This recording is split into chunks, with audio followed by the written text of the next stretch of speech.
advocate for free speech and against all your efforts against censorship. Look, can we talk about what we're working on? Let's talk about it, baby.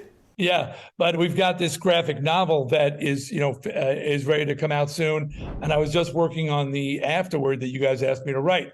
And now what's going on, with censorship, with cancel culture and all that stuff. But when I was writing the afterword today, I'm curious what you'll think of it, Josh, because it's basically like, you guys, a lot of you weren't listening to what I said.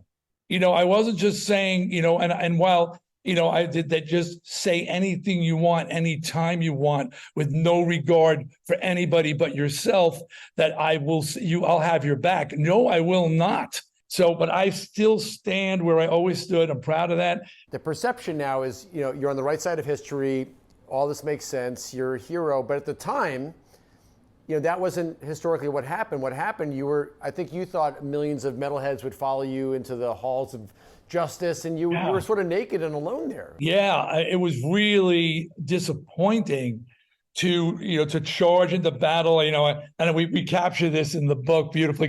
Great thing about graphic novels, you get that visuals and, like that, like this carrying the friggin' flag of freedom. Abs, a lot of big and I just bulges. saw the armies behind me, and then I got out there in the middle of the battlefield, and I turned around and I was by myself, literally by myself. But somebody recently said, Dee, not all of us are capable of speaking out the way you do. I said, well, get behind me. I mean, you went through a lot, Dee. I mean, I remember you were even get your mail searched. I mean, there was a lot of crazy stuff going on. You were under surveillance just for having that opinion, just to stand up for music and for the freedom of speech. Yeah, historically, that's what the government does. I mean, Alice Cooper had a dossier on him because Nixon thought he was a threat. Alice Cooper, I said, Alice, what happened?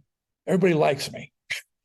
I swear I had this conversation. What did I do wrong? I said, what's going on? I said, I was like the scourge, and now everybody likes me. He goes, this is what he said. This is the true conversation.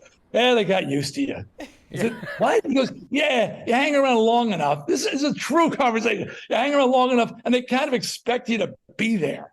I said, like Norm from Cheers? He said, yeah, like Norm from Cheers.